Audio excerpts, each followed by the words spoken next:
Hello and welcome to this episode of The Inner Estate with your host, Bridget Stewart. Our guest today is Michael Coxen. Michael, thank you for joining us. Thanks for having me, Bridget. Love being here. I'm thrilled that you're here because you and I share a lot of things in common.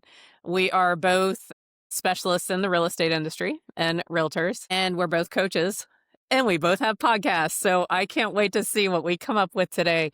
So, Michael, your podcast is The Mindful Agent. Your company, you're a businessman with your own real estate boutique brokerage, Magenta, serving like the Summerlin area and expanding in that whole area in Nevada. And you have a podcast called The Mindful Agent. So I am excited to dive in with you today, particularly in one area to start. You have an unorthodox approach to what many would call goals or goal setting or measuring your success in business. So I'm going to ask you, can you expand a little bit more on your approach to that and how it might be different than what people are used to? Absolutely. I mean, I know it's a new year and everyone's probably sick of it. So before you tune out, just know this is not a goal setting New Year's resolution show, right, Bridget? Correct. We're not going to talk about that. And you need a New Year resolution.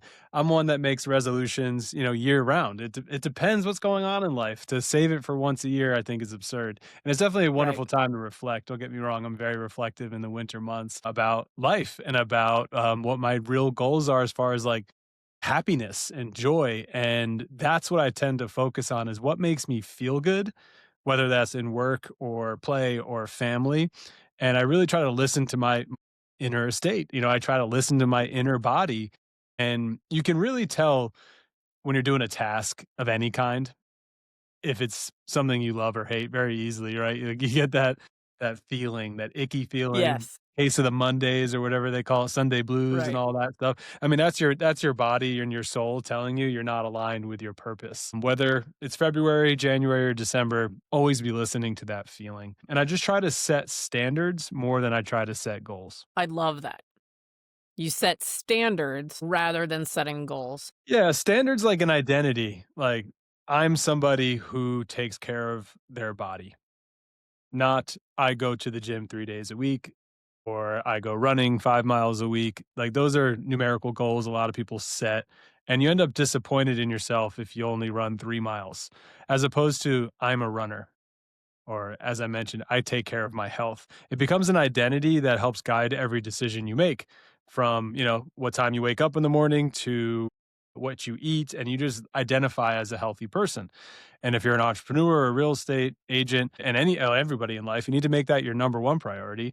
But if you're in sales like you and I are, I identify as somebody who takes care of their clients. Now, is that going to be 100 clients, 2 clients? I don't really know. I mean, I can't control that. What I can control is how I take care of them. And I can also control my effort in obtaining clients. So, a lot of people will do some business planning this time of year where let's just say they want to do one transaction a month. And this is very common. If you're a real estate agent, it's like, okay, well, to get one deal, how many phone calls do I have to make? How many Right. conversations? How many appointments? What's my percentage of success? And how many of those listings are going to sell? I stopped doing all that years ago. I just now identify as somebody who makes calls. And every weekday, I do an hour of power. Sometimes it's a quarter hour, sometimes Mm-hmm. it's a full hour, but I just make sure I'm doing some level of client prospecting and touching, like touch points and marketing every single day. That's a standard I have, is that I'm going to be persistent and consistent with my client outreach, but I don't make it like 100 phone calls. It just I didn't like that feeling, frankly, Right. of if my goal was 100 and I made 80 and I felt like I failed, like 80 is a huge Right. number. Just did I make my calls today? That's a So, standard. Michael, I want to address that slightly and take that further. As you gave the example of, let's say the goal was 100 contacts and you made 80. And let's say you made 80 because some of the people you connected with were truly needing your input, your conversation, and your advice. Or maybe it was just someone who wanted to catch up and you knew that you were filling a lonely spot for them, which frankly, sometimes we do in our industry, and it's a blessing. So maybe you hit 80, but it's because you had valuable, long, giving conversations that made people feel great, which ties to your standard of You take Yeah. care of your customers, right? Yeah. And Love it. yet, if you're just measuring it on the, oh, it was only 80 instead of 100, you would categorize it as I didn't succeed or even worse, I failed. Yeah. And Good point. how could you call that a failure? And to use these numbers, right, and let's just say it's 100 a month, or no, it doesn't have to be 100 a day, I don't wanna intimidate Right, right. anybody, but, like, let's just say, yeah, what's more important, 100 meaningless conversations or 10 really good ones, you That's know? right. And when I was saying 100, I was thinking about like a week. But yeah, you and I both know whatever your measurement is. And frankly, what you and I are talking about, I think this obviously it's for anyone who's in any type of sales position, but the reality is we're all in sales. So if Yes. you're in management or HR or leadership, right? So anyone who's listening to us this far, it would apply in whatever they do. Yeah, and I would encourage everyone, whatever your position is, like I mentioned that Sunday blues thing, and I used to have it all the time in different positions. And like life's too short to be unhappy. And if you need to start listening to that, like if you're in a job that's not aligned, like make it a standard to live a life of your choosing. And we all like want more money. And I just think that's not always the answer. In fact, it very rarely is. I love this visual. It's a cartoon I saw of a married couple on a beach, and they're sitting on the chairs drinking Mai Tais, watching the sunset, and the husband saying to the wife, "We're still us." And what makes me laugh about that is wherever you Uh, go, there you that's are. So, right. like, going on a vacation somewhere is not gonna make you happier or make you a better person. Like, you have to Right. work on that internally, your inner estate. Again, I love this podcast for that reason. Like, make sure that your castle that you live in, that you inherit in your heart, is joyful every day. And if that job's not doing it for you, well, like your standards are too low, basically. You need to set a higher standard for yourself to do a job that you enjoy, not that just makes money. Michael, if someone's listening to us right now and they're in, I'm going to use the word career. So they're in a career, meaning they either had education or they've invested or they have years in it, and it is draining their soul, so to Mhm. speak. Mhm. And they feel as if with their current situation, they cannot step away from that at the time. What would you recommend to them, and how could they use standards from themselves to potentially create change for that situation? Yeah. I mean, I would say, can you not step away from that, or are you choosing not to? And this is such a tough question. People don't wanna face this answer. "Oh, I can't because my kids are in, private school," or "I Private can't school, because yeah. I have a car payment," or "I Horseback can't riding because lessons. mortgage," or yeah, it's like you're Yeah, making choices. And when are you gonna own your choices? And, like, I've realized, as I've grown in my business and made more money, that the thrill has always been in the hunt of success, never in actually achieving the goal. I've said this before in a lot of different conversations. Like, my wife and I have a house that we love, but it's frankly too big. It's only 2,800 square feet. I say only, but like we used to live in 1,100 square feet and we're like just as happy. right. The house did not make us any happier. So, like, if you're in a house that's perhaps too big, or you have too many cars, you have too many hobbies that are like, and you go to work to pay for these things, stop. Like, get a job that you love, get one less thing or a smaller thing that you can afford. And your real happiness will present itself that when you wake up every day, go to a place or have a mission that you enjoy, whether you want to work with animals or school, whatever your thing is, and pick up the pen and paper and figure out who you are and what you wanna do. My wife and I recently attended a retreat with Ainsley McLeod, and we did an exercise that I love that I'm gonna share with your listeners. Okay. Look in the eyes of somebody you care about, a partner, or if you're alone, look in the mirror and say, "I'm here to blank." I'm here to, and say it. I want you to say it 10 times, and do not hesitate, do not think, just answer it. I'm here to serve. I'm here to teach. I'm here to coach. And if you say, I'm here to teach, I'm here to teach, you can say it 3 or 4 times. Like when you get to 10, you might run out of things and start repeating things. Take note of what you're repeating because I'm here to, and whatever you keep saying, that's your inner voice telling you what you're here to do. And you have to listen because there's only success waiting for you when you follow that passion. And even if what I'm hearing you say is even if it is a quote unquote difficult decision and you have to make either what people would call air quotes sacrifices, Yeah. to make it real, that the true satisfaction and payoff and enjoyment of life is beyond those tough decisions. Well beyond that. And I love that you said air quotes sacrifice. I was talking to a group of first time real estate investors about, they wanted to get this first deal done so bad and they wanted a really nice house. A lot of their reasons was they wanted a nice house for themselves. So they wanted to invest in real estate and make enough cash flow to pay their mortgage. That was Right. everyone's goal. And they had this vision of this dream home.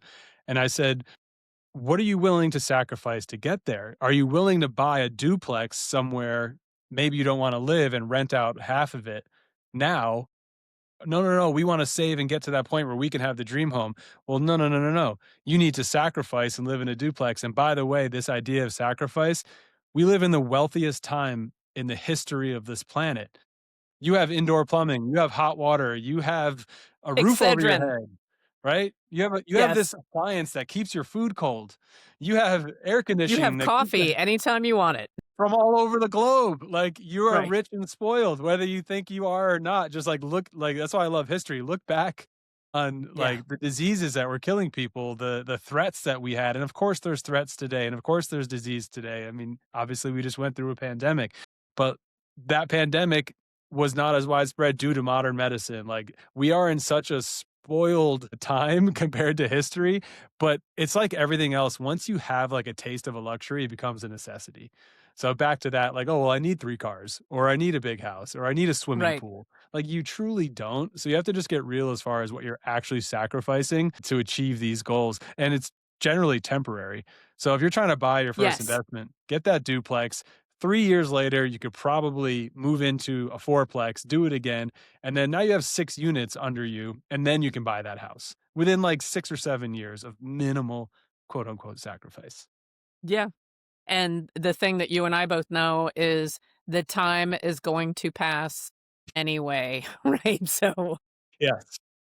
It's so you true. may as And well like, be in action towards we're seasoned the people goal. here. 7 years is Right. nothing. If you're It's in your nothing. 20s, you think it sounds like a long time, but it's trust Right. us. I want to tie back to that example of the cartoon that you saw Yeah. with the couple on the beach and, we're still us. What happens if someone is, I'm just going to use the phrase unhappy in their current work situation and they do make the changes and they start something new and they're still them? How Mm. do they make sure? Do you get what I'm Yeah, saying? you gotta do the inner work because 'cause you're never gonna be happy by an external factor via a job, a location, a house, a partner. You gotta get happy inside, and, that's too deep of a subject right now. I'm a huge fan of coaching, as, you and I are both coaches. I think the best coaches have coaches, so, like, don't just think Yes, we're preaching because 'cause we're coaches. We have coaches, therapy, we do. all of that. Find out what Yes. makes you happy and start with that exercise. I'm here too. I'm here too. I'm here too. And I learned that that's what makes me happy. Being a broker, I'm not here to be a real estate broker. I am one. I own a real estate company. It's not my mission, but I am here to teach and coach and lead by example. I'm still in production. I just really enjoy like being able to help somebody, one of my agents who's in a situation they don't know how to handle. I like Right. knowing how to guide them through it so that they feel good, they get paid, their client gets paid, everyone's happy. Like that's why I do what I do. I'm here to teach and lead. I'm not here to broker, quote unquote. So just because you're in a job like let's just say a broker or a salesperson or some title that maybe doesn't feel like it's satisfying your soul, I would first start with, well, what can I do within this role that does satisfy my soul? Let's say you're an accountant at a firm, like, and there's something else you want to do. You want to get into sales or operations. You don't have to quit. I would go to my boss and say, "Hey, I have this plan for myself this year, and I would love to see myself grow within this company from an accountant into operations. What would a 6-month timeline look like for me to achieve that here under your guidance?" You're I think that's brilliant. Yeah, it's not just you don't just quit because again, you're gonna be you at the next job. So, like, work with what you have, and then if your boss is like, "No, you're an accountant, get back to work," well, then, yeah, then you can consider quitting because obviously that person doesn't support your mission. And you can do it in a manner that is not necessarily rash, and you can make informed decisions and a plan for yourself. Absolutely, and do it in a team environment, like, with your boss, with your colleagues, and if they don't support you, then, yellow flag, then maybe it's not the place for you. What other areas in life do you set standards for yourself? Could you share a little bit more? Yeah, I mean, lately, it's been sleep has been my new Mhm. obsession. I just got a Whoop about 30, 40 days ago, which tracks sleep and heart rate variability and all that stuff, This just and makes me laugh yeah, because there you are, when you got I have some wearables. Fitbit.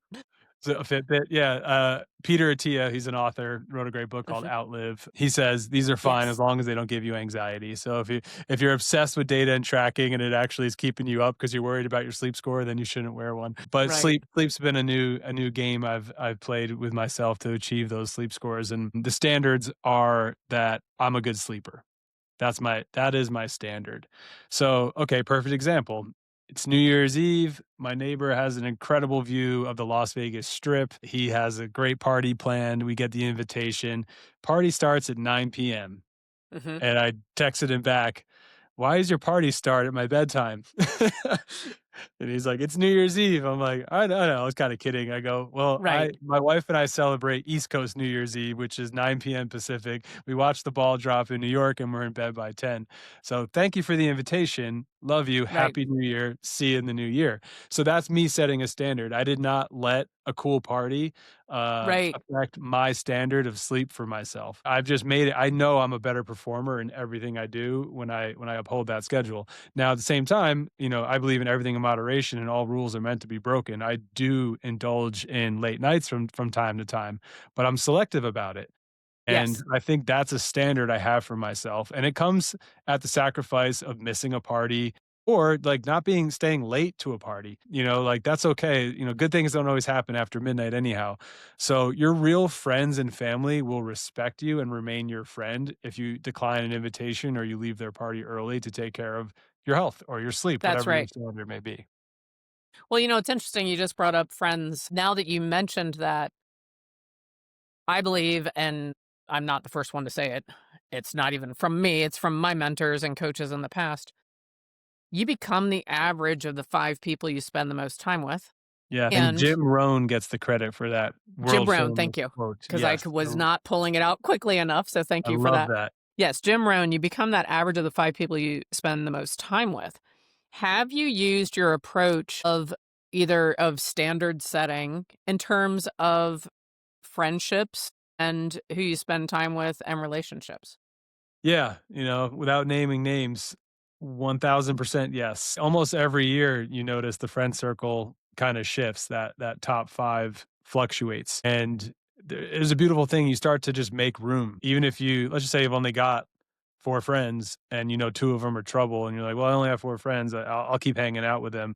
When you stop hanging out with them and make it organic, it doesn't have to be this dramatic breakup. It's like a Right, quiet right. a Yeah. quiet quitting, I call it. You start declining things. And again, like, look yourself in the eye in the mirror and just be like, "Do I really wanna go there? Are these the people that I wanna hang out with? What good's coming of this?" And not good as in gain, like personal gain, sales, selling a house or anything like that. It's like, Right. just how do I feel being there? And there's a group of friends, and I love these people, like, they're just people living their lives. It's just not aligned with what I wanna do with my limited time on earth because it is very Yes. limited.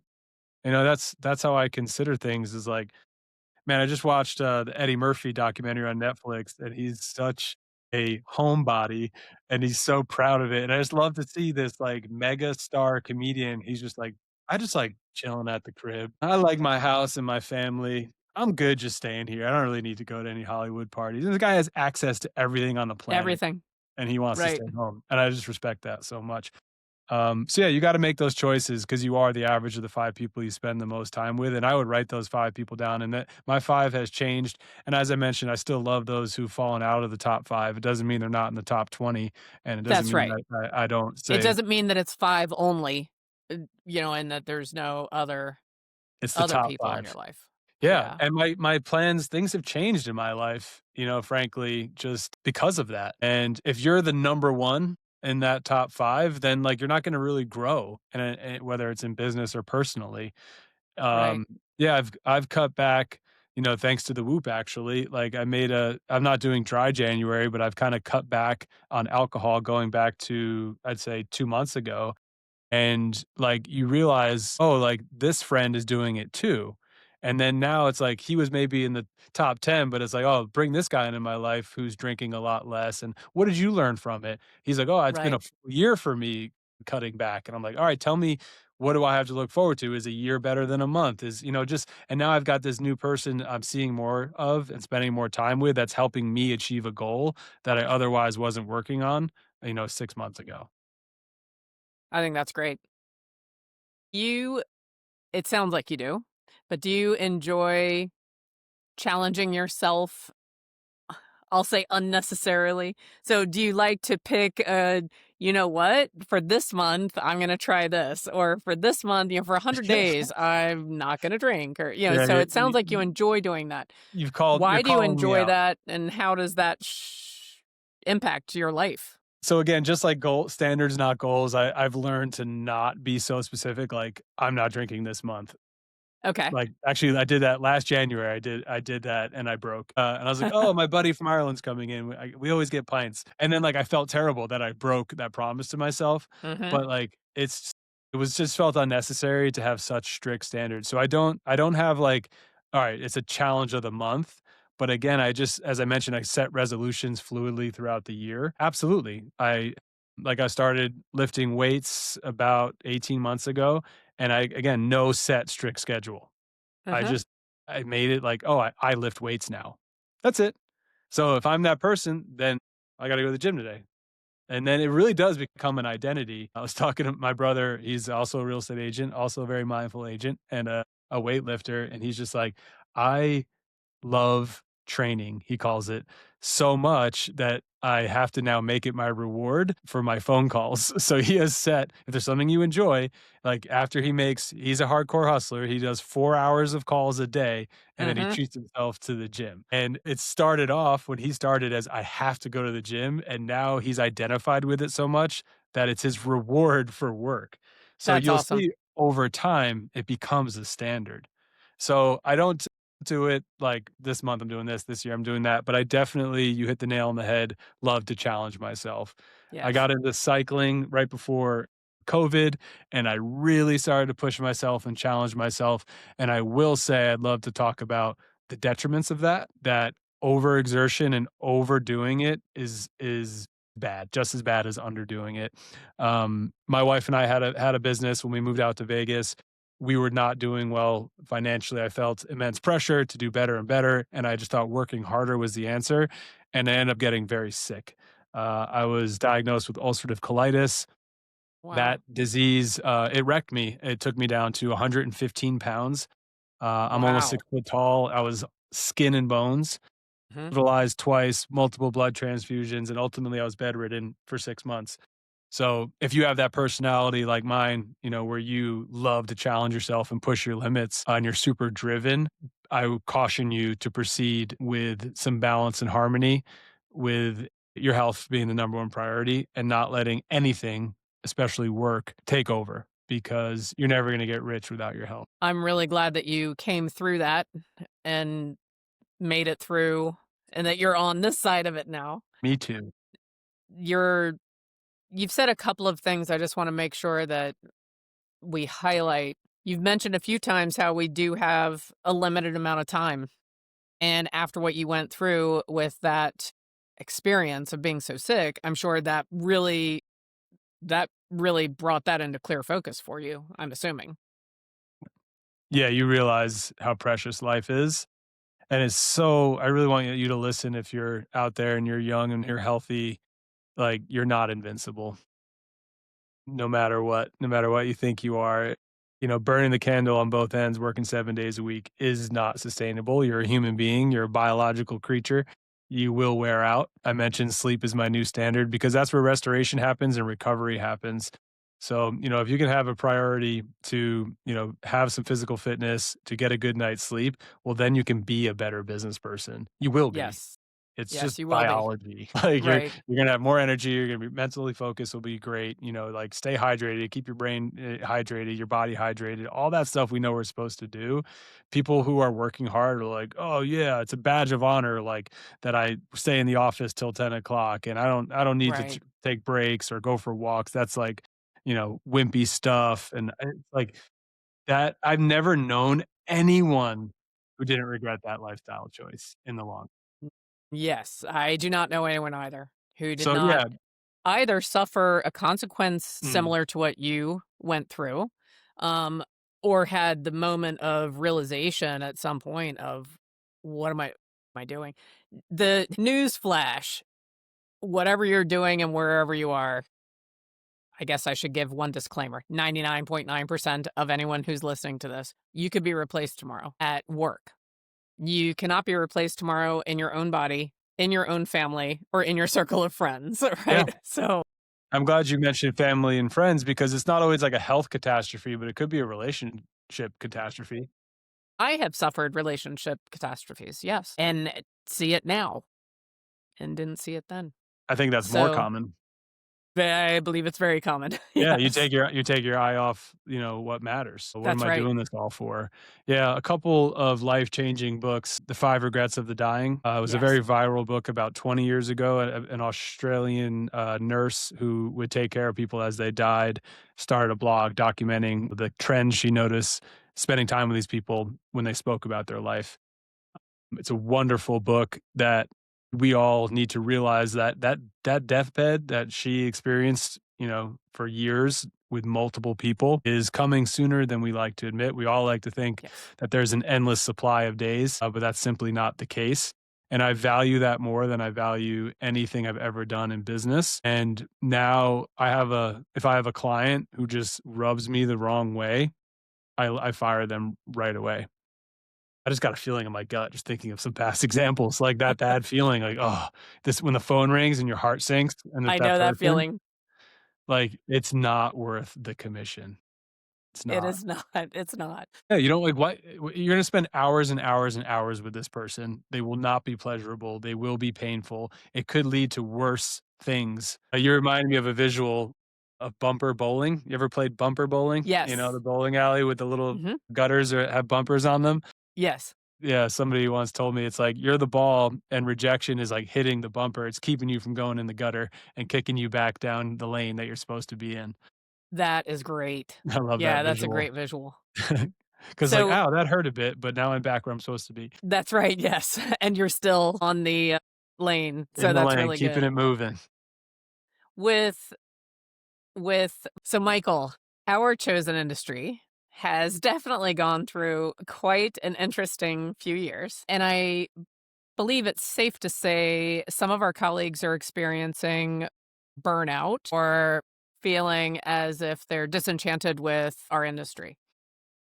Do you feel like setting standards for yourself rather than goals, do you believe that could help with a feeling of burnout? And so setting a standard for myself to help with burnout, yeah, that standard would be boundaries, as we kinda just touched upon.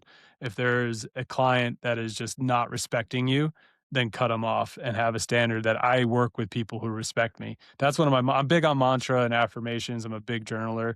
Like, I work with people that wanna work with me is an affirmation I say constantly. I value my knowledge and my skills. And yeah, if that person doesn't, goodbye. There's 16,000 agents, I believe, in Las Vegas alone, people or Right. Nevada who have a license. Go find another one of the other 15,999. I say I don't care, but I don't. Like, I have such self-respect, and that Yes. comes from experience, but if you're a new agent, like, study the market, know your data, know your worth, and, like, if you want a listing presentation, you tell somebody, "Hey, your house is worth 600,000," and they want you to list it for 700,000, you can show them with the data and with confidence, it's worth 600. If you sign with somebody at 7, it's your choice, it's your house. Just know that you're gonna be spinning your wheels and say that to somebody with confidence. And if they choose that person, go, thank God, rejection is protection.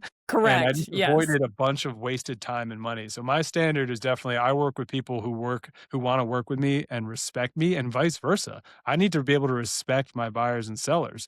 Because if they're just like lying to me up front, think of all the risks that like, you could literally get sued for non-disclosure, they could hide things from you, Yes. material facts. You can get caught up in a catastrophe, and if you have a low standard of yourself, and you'll take any client.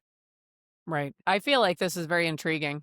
And you and I both know there are agents right now, or people in sales, or humans that are closing out this month of January. And many of them set a plan for the year and resolutions and goals and targets. And many of them are already off course. They may be listening to us because they want to create change in their life and they're still in this conversation. What if they feel very attached to the plan they made? Like, but this is the plan. If I let go of the plan and set standards instead of goals, that feels scary. What would you say to them Yeah, I mean, if I they're just from experience, it's far less scary because it's why is it scary is what I would ask. Is it because it's gonna be hard? You know, a standard of I'm somebody who is into physical fitness. Yeah, it's gonna be hard.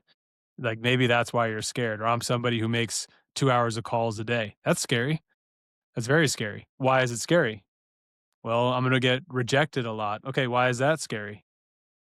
And generally, you ask yourself why a couple times, you run out of excuses because what's so scary about somebody rejecting you other that's right. than your ego gets bruised? But just know you're a random voice on the phone talking to somebody else. There's nothing to do with you. They're not rejecting you whatsoever. You That's just right. you just called at the wrong time, caught them on a bad day, the timing was off, move on. So if you just need to get redialed in on your standard of making the next call. You got to focus on the process, not the outcome. Whatever you Yes. do, whether it's your relationship with a partner, your kids, or your business, like if you master your process in your life, whatever it is, you will sleep well at night knowing you did your best. And then it comes with a certain level of faith. And this isn't a religious or spiritual topic, but just believing that you're going to be safe and sound. Yes. It goes a long way. Thoughts become things and your energy is super important both intrinsically and externally for what you're attracting into your life. And if you believe that, hey, I did my best today and good will come of it, and so it is, it's going to happen for you day in and day out. If you can do that, you're on your way. So don't be scared, have some faith. What would they do on a day or a time where they feel as if they're not living up to the standards they've set and they're feeling Mhm. disappointed in themselves? I love that question. Take a nap, take a walk, let it go. Yeah, don't work your way through it. It's all good. Like, I really believe in rest days. Yeah, I forget where I first heard the rest run cycle is, some days are meant for running, some days are meant for resting. It's just been that way. Like follow the cues of nature. It's not always sunny out and even like the worst thunderstorms pass. So you're never going to be in that storm forever and it's never going to be good forever. The good news is and the bad news is that everything changes. So, we right. want the good things to stay good and the bad things to go away. But with that mindset, just know, hey, this is a bad day. I'm not feeling it. I don't feel good. I don't have the energy to make the calls. That's okay. You have to listen to that and honor that and do something for yourself, whether that's, going for a walk, a swim, watching Netflix.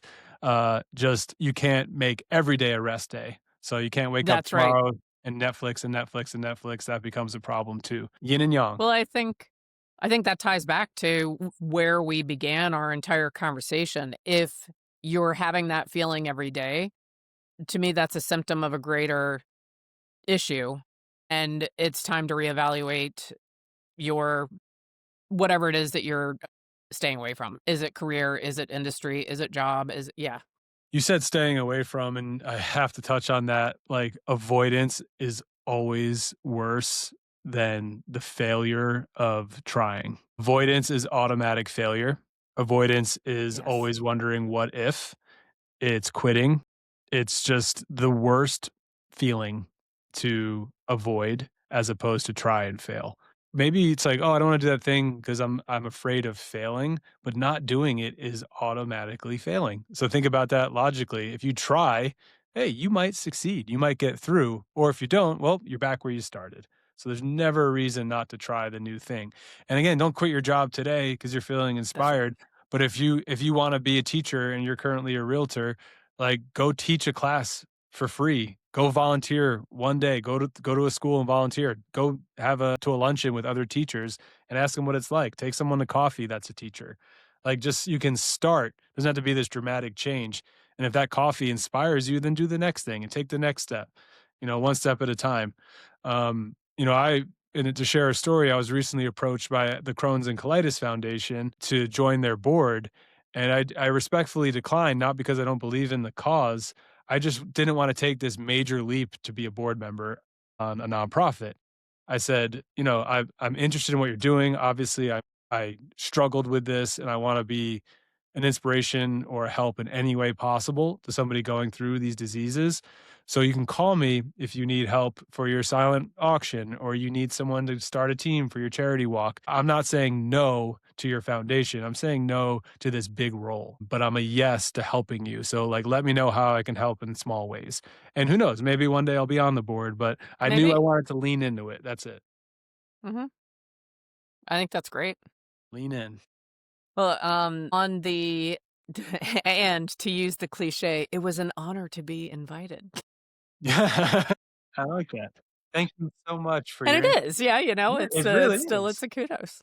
Yeah, Yeah. it is, and that just it comes from experience, I think, that was part of my burnout when I got sick. I was on the board of a nonprofit and, you just have all these responsibilities that start to weigh you down, and it's all the goodness of your heart, but, like, even if it's a wonderful charity, like, do I have the time that they're asking me to do? And it's only fair for both parties because if you say yes and you're not really committed, then that's not fair to the That's not organization fair either. to yeah. And again, that can lead to disappointing others, not even just yourself or having repercussions. So, yeah, strong you made what may have felt like an uncomfortable decision in the moment, and yet it was better for everyone.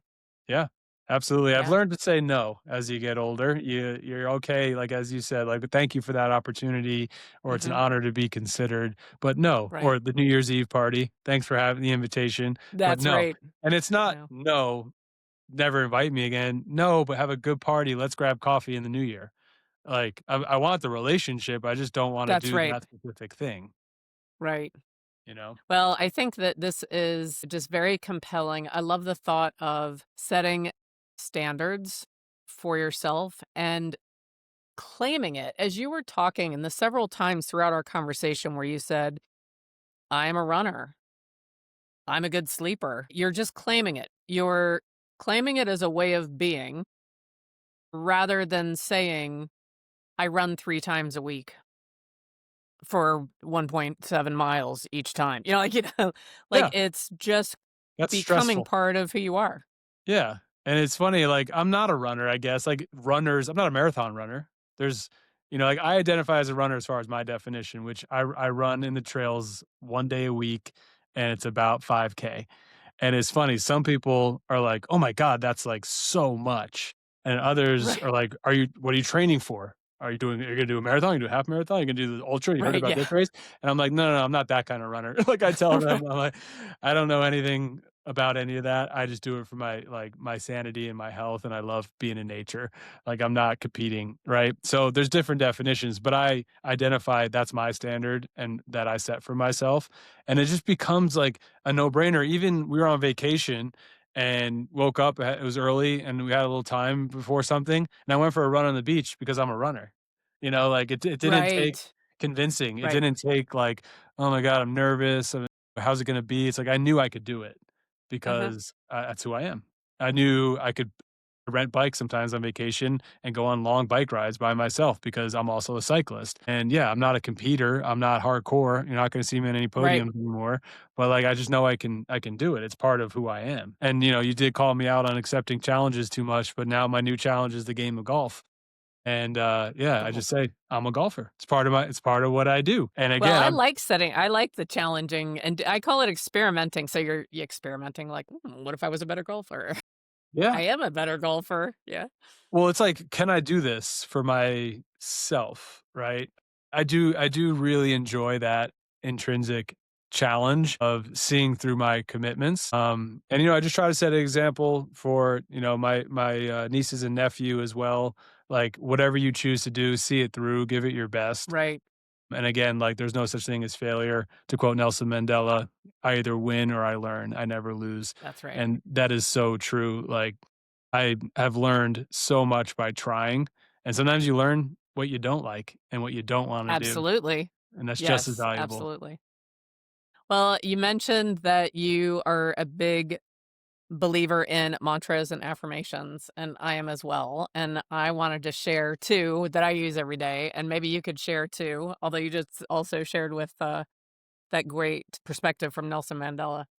I feel if anyone is facing a quandary now where they're either reconsidering career or they're not happy where they are in life, if you just start affirming every day, it's another day above ground. Gonna make it great. Thank you for this day above ground. And I move through the day with ease and elegance. I move through the day with ease and elegance. I like that. And Smooth. yeah, so those are two that I like to share. Everything is working out for my highest good. I love that one.